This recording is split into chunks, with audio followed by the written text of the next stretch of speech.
jogo Five Nights at Freddy's sai esse ano e apesar do jogo não ser inspirado em um caso muito específico, existem alguns casos que já aconteceram dentro de restaurantes Chuck E. Cheese, que é o mesmo restaurante do filme. Então hoje a gente vai falar sobre um desses casos que algumas pessoas acreditam que serviu de inspiração para os jogos de terror. Bem-vindos a mais um vídeo no canal. Se você gosta de conteúdo assustador, bizarro e misterioso, você está no lugar certo. Toda semana tem pelo menos 3 vídeos longos, todo dia tem vídeo curto, então tem muito conteúdo pra vocês. Se você gosta desse tipo de conteúdo, não esquece de deixar seu like, se inscrever no canal, comentar outros temas que vocês querem ver aqui. As fontes e os créditos estão sempre na descrição do vídeo. Vocês estão vendo que eu deixei um espaço pros gatos ficarem? No outro vídeo eles não ficaram muito, mas assim, tô testando e eles estão fazendo um barulho e tem várias coisas aqui embaixo que eles estão mexendo, então assim, abstraiam o barulho. Inclusive eu tenho uma coisa pra comentar, já que vocês ficaram bem curiosos. Vocês lembram que em um dos meus vídeos antigos eu comentei com vocês que eu tinha batido meu carro na minha garagem e que meu pai não sabia que ele... Gente, surgiu um gato. E que meu pai não sabia que ele ia me matar? Pois é, eu descobri que ele já sabe que eu bati o carro e ele não me falou nada. Estamos evoluindo, olha só, ele nem ficou bravo comigo. Mas enfim, eu precisava comentar o desenrolar dessa história. Meu carro continua batido, eu ainda não mandei ele pra arrumar. E é isso. Sem mais enrolação, né? Bora pra história.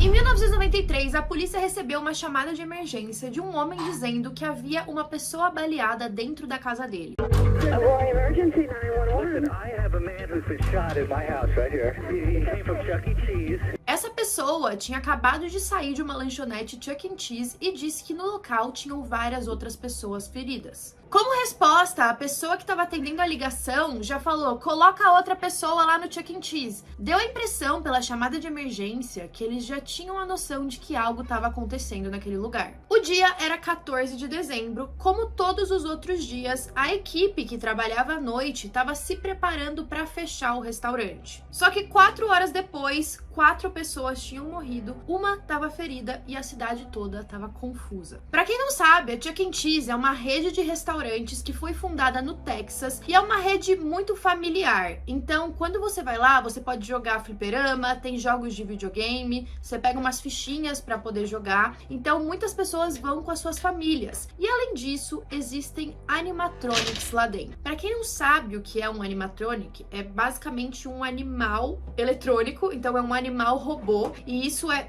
muito usado na franquia de jogos de Five Nights at Freddy's, porque eles que são os negócios bizarros e aterrorizantes. E esse restaurante não era diferente. Quem estava lá dentro no dia que o caso aconteceu era o Bob Stevens, de 20 anos. Ele era pai de um bebê recém-nascido e ele estava trabalhando na cozinha em um turno duplo. Ele usava esse trabalho para conseguir um dinheiro a mais, já que ele estava com o bebê em casa, e só fazia umas 2 semanas que ele estava no restaurante. Ele também estava querendo uma renda extra para comprar os presentes de Natal que estava chegando. Também estava lá a Sylvia, de 17 anos, que era uma aluna do ensino médio. O Ben Grant, de 17 anos, ele era lutador e também estudante de ensino médio. A Colleen O'Connor, também de 17 anos. E por fim, a gerente do local, uma mulher chamada Margaret Colbert, que estava trabalhando pela primeira noite sozinha. Normalmente era um outro gerente que trabalhava no lugar da Margaret, mas agora ela tinha meio que subido de cargo, então eles confiavam nela o suficiente para deixar ela comandando as coisas por conta própria. Mas quem a gente vai falar hoje é de um outro funcionário que tinha sido mandado embora até que recentemente do restaurante. O nome dele é Nathan Dunlap. E vocês vão ver ao longo desse caso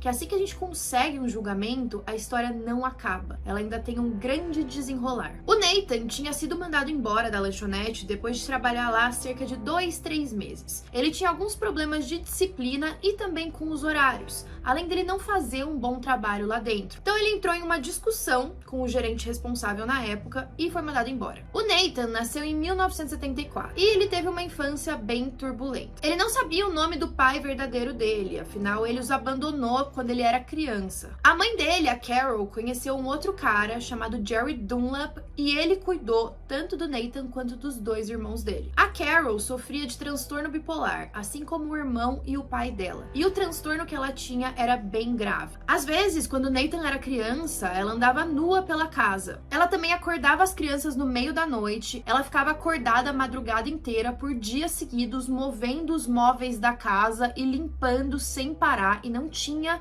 quem fizesse ela voltar a dormir. E ela tomava, sei lá, 15 banhos em 24 horas. Várias vezes o Nathan acordava com os gritos da mãe dele jogando os móveis de dentro da casa no quintal. Ela inclusive jogou ele no lixo quando ele era bebê. Ela tentou machucar o outro filho quando ele era pequeno e também disse que odiava a filha assim que ela nasceu. Por conta disso, por causa do transtorno bipolar, ela foi internada em hospitais psiquiátricos algumas vezes. Ela tomava medicamentos controlados, mas também não era tão recorrente. Às vezes ela parava de tomar, ninguém sabia se ela tinha tomado ou não. Então era algo bem desesperador e estressante para a família. Ao mesmo tempo, a gente tinha o Jerry, o novo marido dela. Ele abusava das crianças tanto psicologicamente quanto fisicamente e ele já tinha batido no Nathan. Além disso, ele abusou sexualmente da filha da Carol quando ela tinha de 9 a 13 anos. E em uma das vezes em que ele estava abusando dela, o Nathan desceu e viu aquela cena. Ele ficou muito chocado com o que estava acontecendo, ele não entendia muito bem o que era, e depois que o Jerry percebeu que o Nathan viu aquela cena, o abuso com relação a ele se tornou pior. Então o Nathan foi desenvolvendo uma depressão quando ele era criança, ele tentou tirar a própria vida 2 vezes. Quando ele tinha 14 anos, ele foi avaliado por um psiquiatra e foi determinado que ele tinha uma condição chamada hipomania. Hipomania é uma alteração de humor semelhante à mania, porém com uma intensidade um pouco menor. Ela pode ocorrer tanto no distúrbio bipolar de tipo 2 ou como um episódio isolado. E ela também pode ser desencadeada por medicamentos antidepressivos. É claro que eu não sou médica, eu tô dando aqui uma visão geral do que foi o diagnóstico do Nathan, então eu não quero que ninguém veja esse diagnóstico dele e,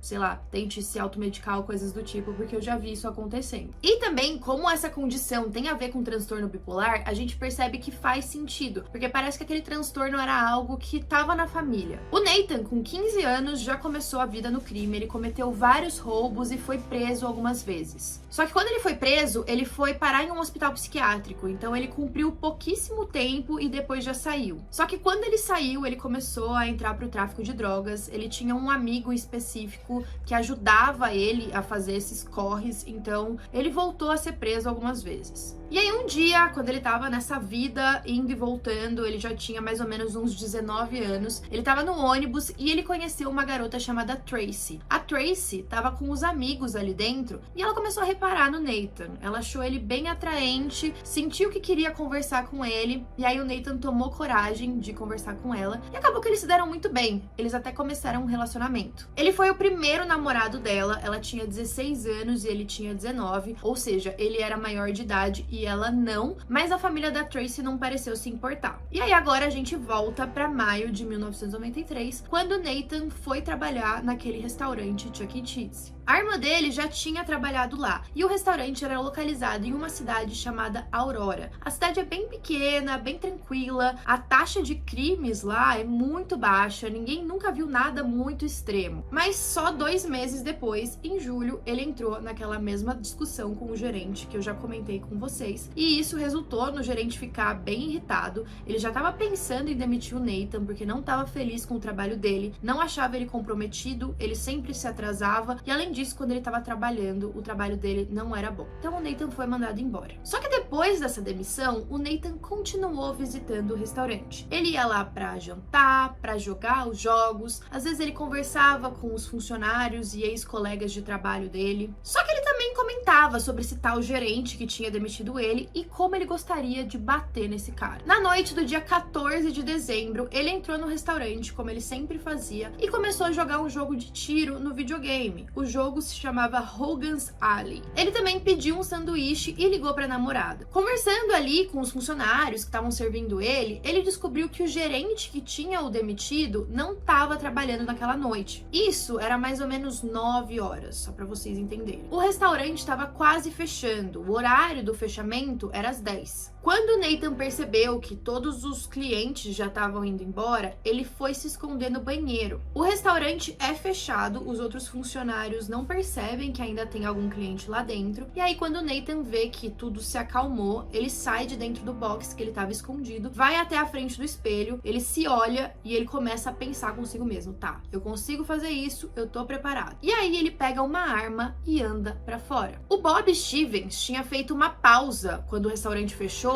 para ir lá lá fora fumar. Depois ele ia entrar de novo para terminar os afazeres dele e poder ir embora. Quando ele entrou, ele começou a ouvir um barulho muito alto. Só que ele se lembrou que tinham algumas crianças que estavam brincando do lado de fora. Então ele imaginou que essas crianças estavam estourando balões. Inclusive, ao mesmo tempo, os animatronics de dentro da lanchonete estavam cantando ainda a musiquinha bizarra deles. Já a Sylvia estava limpando o bar de saladas e ela foi a primeira pessoa que o Nathan viu quando ele saiu do banheiro. Ela nem viu ele chegando e ele atirou na cabeça dela. Ela caiu no chão na hora, não deu nem tempo de ver nada. Já o Ben foi o segundo. Ele estava passando aspirador de pó e, de novo, ele até tinha ouvido aquele barulho do tiro da Sylvia, mas ele não pensou que era alguma coisa, ele pensou em qualquer outra coisa, que alguém tinha derrubado algo, e aí o Nathan deu um tiro na cabeça dele também. Já a Colleen viu tudo aquilo acontecendo. Ela estava congelada no lugar. Ela não conseguia correr, ela não conseguia falar nada. Conforme o Nathan foi se aproximando, ele viu que ela estava olhando para ele. E aí ela ajoelhou no chão, juntou as mãos e começou a implorar pela própria vida. Ela disse que não ia contar para ninguém, que era para ele deixar ela embora, pedindo por favor. Mas o Nathan simplesmente pegou a arma, colocou no topo da cabeça dela e atirou. O Bob, como eu falei pra vocês, não estava imaginando que o barulho de tiro era realmente de tiro. Então ele continuou os afazeres dele na cozinha. Ele estava colocando alguns utensílios dentro da lavadora de louças. Quando ele se virou, ele viu o Nathan. Ele sabia que tinha algo errado ali. E aí o Nathan levantou a arma pra atirar nele. O Bob foi atingido na mandíbula e ele caiu no chão, mas ele não morreu. Ele pensou ali na hora que a melhor chance que ele tinha era se fingir de morto. Então ele ficou deitado no chão, imóvel, esperando o Nathan passar e rezando pro Nathan não decidir dar um outro tiro só pra garantir. Então ele ficou sem respirar, com a mesma cara, ou pelo menos ele tentava se manter do jeito que ele tinha caído, e pra surpresa dele, isso colou. O Nathan passou por ele e foi pra outro cômodo. Com isso, o Bob silenciosamente se levantou e saiu correndo por uma porta lateral. Ao mesmo tempo em que o Bob saía correndo pelas ruas tentando pedir ajuda, o Nathan entrou dentro do escritório da gerente. A Margaret estava sentada lá dentro, ela tinha 2 filhos, ela estava bem ansiosa para voltar para casa, e do lado dela, na mesa do escritório, tinha um cofre. Então o Nathan ameaçou ela com a arma para que ela abrisse aquele cofre, e depois que ela abriu, ele atirou na orelha dela. A Margaret caiu no chão, ela até estava viva ainda, mas dessa vez o Nathan decidiu dar um tiro a mais para garantir, então ele deu um tiro do outro lado. O Bob, correndo pelo lado de fora, ele viu algumas luzes de um estacionamento, então ele foi correndo naquela direção. Quando ele chegou, ele encontrou o dono daquele estacionamento, ele contou que teve um tiroteio dentro do Chuck E. Cheese, que era para ele ligar para a polícia, e a gente volta para ligação de emergência do começo do vídeo. Já o Nathan estava saindo pela porta da frente do restaurante, se sentindo ótimo. Ele roubou $1.600, chaveiros do Chuck E. Cheese e algumas fichas para jogar os jogos. Saindo de lá, ele foi para casa de um amigo e ele contou tudo o que aconteceu e tudo que ele tinha feito. Ele até perguntou para esse amigo se ele daria um álibi para ele. Eventualmente, ele foi até a casa da namorada, também contou para ela tudo o que tinha acontecido, pediu para ela se livrar das roupas dele e também da arma. O que aconteceu no restaurante chamou a atenção da cidade muito rápido, porque as pessoas ouviram barulhos, a polícia chegou até a cena, então de repente tinha um aglomerado na frente do restaurante de curiosos e pessoas para investigar também. Os policiais primeiro interrogaram o Bob, o sobrevivente, e aí ele falou que quem tinha feito aquilo era o Nathan com 100% de certeza. A polícia foi conversar com a Carol, a mãe do Nathan. Ela disse que era impossível que o filho dela tivesse feito aquilo, mas que se a polícia estava tão desconfiada, ela podia ligar para ele, pedir para ele ir para casa para ser interrogado também. Então foi isso que ela fez. O Nathan atendeu o telefone, falou que já estava indo, ele tomou um banho, lavou as mãos e foi. A Tracy escondeu as roupas e a arma dentro de uma cabana que pertencia aos pais dela, e ele escondeu $700 embaixo do freezer. Quando ele foi interrogado pela polícia, eles fizeram um teste nas mãos dele para ver se tinha algum resíduo de que ele tinha atirado uma arma de fogo. A roupa que ele estava usando também foi levada como evidência, mas ele já tinha trocado. O Nathan disse, inclusive, que ele tinha sim ido no Chuck E. Cheese, mas que ele tinha comido um sanduíche e ido embora. A polícia, sem nada para incriminá-lo e prender ele no momento, deixou ele em casa, e aí na manhã seguinte o Nathan foi até a casa de um amigo chamado Charles. Ele disse pra esse amigo que ele era o responsável pelo tiroteio e que também tinha um outro amigo dele presente no momento. Mas por algum motivo, esse outro amigo nunca foi preso e a gente não sabe nem o nome dele. Uma parte muito trágica dessa história,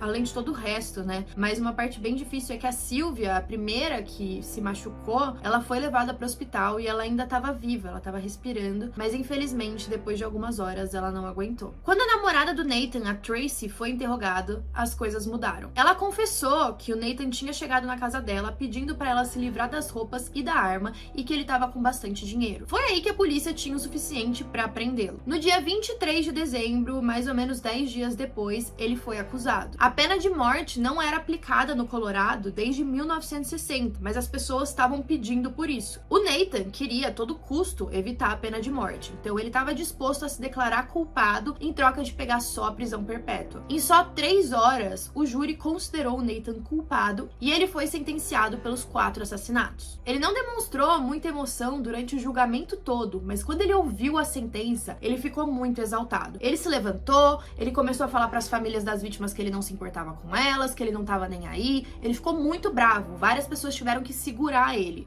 Man, I don't give a about you, your mama, your whole mother family, man. I don't give a man. You know what I'm saying? Y'all kill me right now. I don't give a. I'm sorry, dude.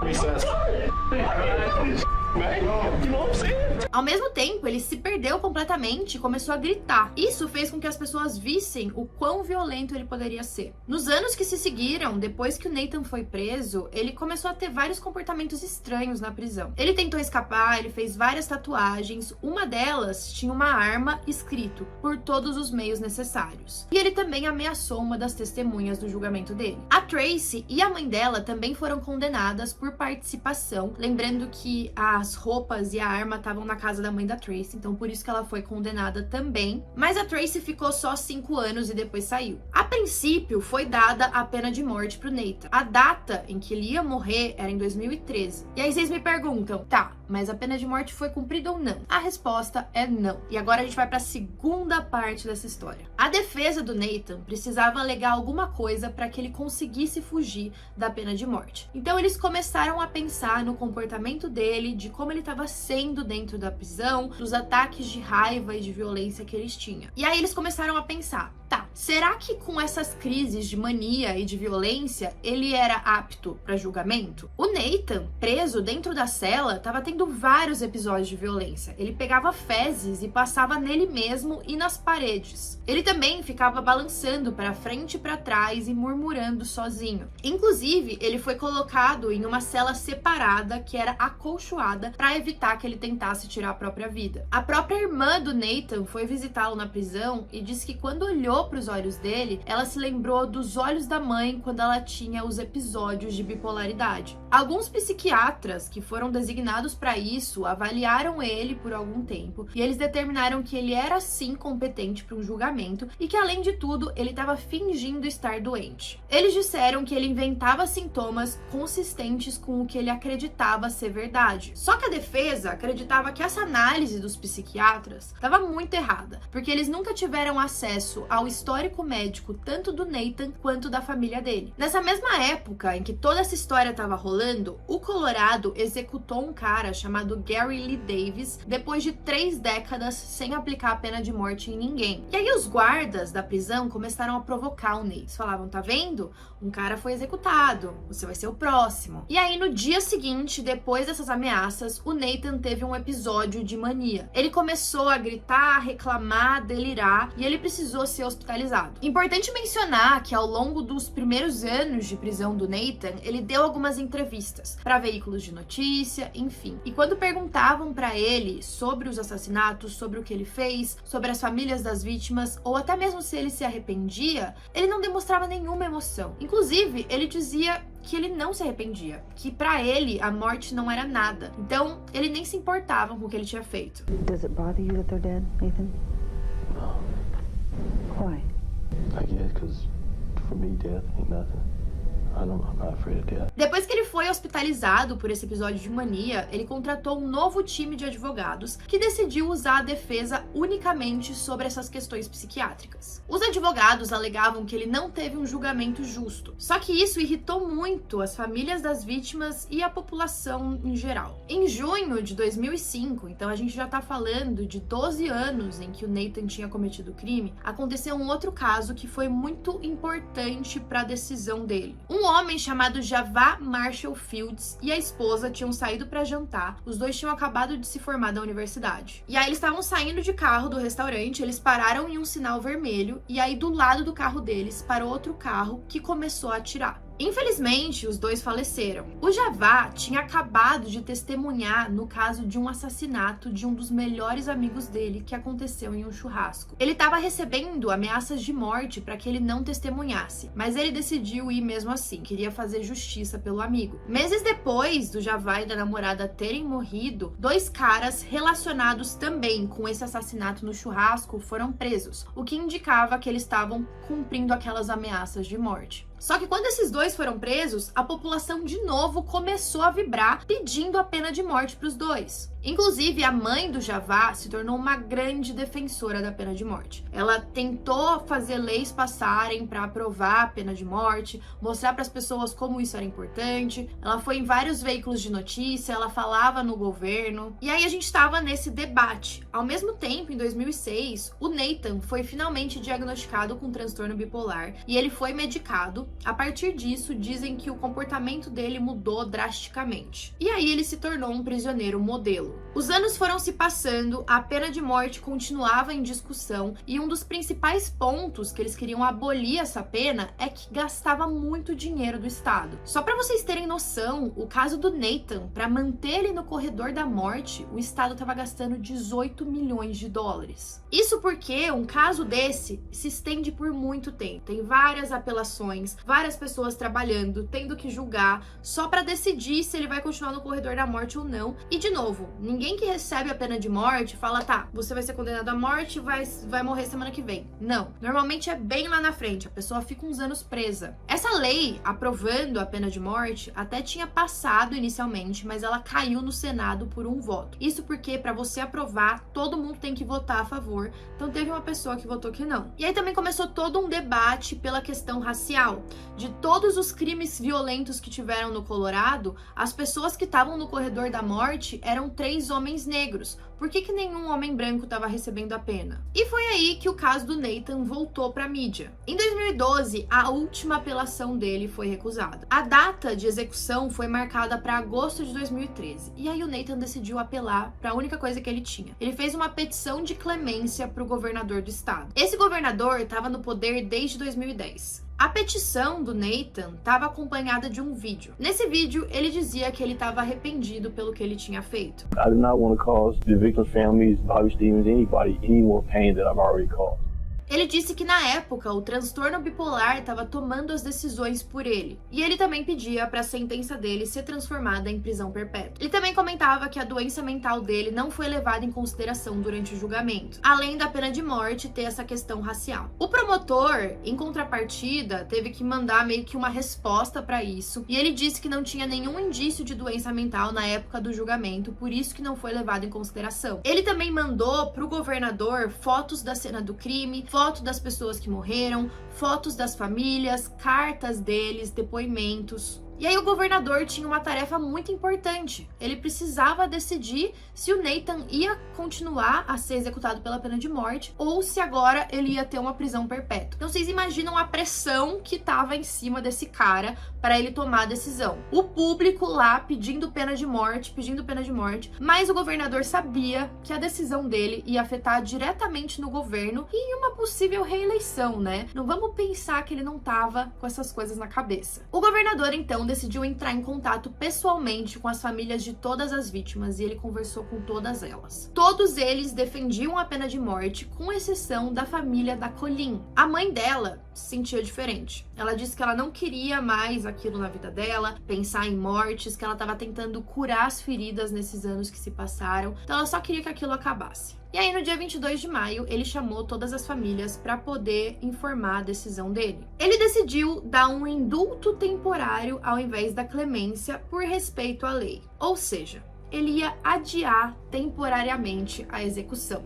É bem aquele esquema de tipo, quando tá no meu governo a gente adia, quando for o próximo ele toma a decisão por mim. Apesar dele adiar temporariamente, também era indefinidamente. Ele meio que tava tirando dele da reta, e aí a maioria das pessoas foi contra essa decisão, teve várias pessoas criticando, e claro que foi determinante para ele ser reeleito ou não. Inclusive, na próxima campanha de governador, esses candidatos apelaram para essa história. Falaram, não, no meu governo eu vou colocar de novo a pena de morte, a gente vai mudar o caso do Nathan. Ou então, não, eu sou contra a pena de morte. E aí esse novo governador eleito, depois dele, ele foi eleito em 2018, em 2020 ele assinou uma lei para proibir a pena de morte no estado. Ou seja, o Nathan não seria executado. E até hoje essa decisão recebe críticas, o Nathan continua lá preso e sempre fica aquela questão das entrevistas que ele deu. Ele disse, inclusive, que ele ficou bem irritado quando ele viu a Colleen implorando pela vida dela. Ele disse que era mais fácil ele atirar nela se ele não gostasse dela. Então por que ela tava ali implorando pela vida, querendo ganhar uma empatia dele? E outra, tem a questão de que o Nathan decidiu seguir com o crime, mesmo sabendo que o gerente que tinha demitido ele, que era o alvo dele,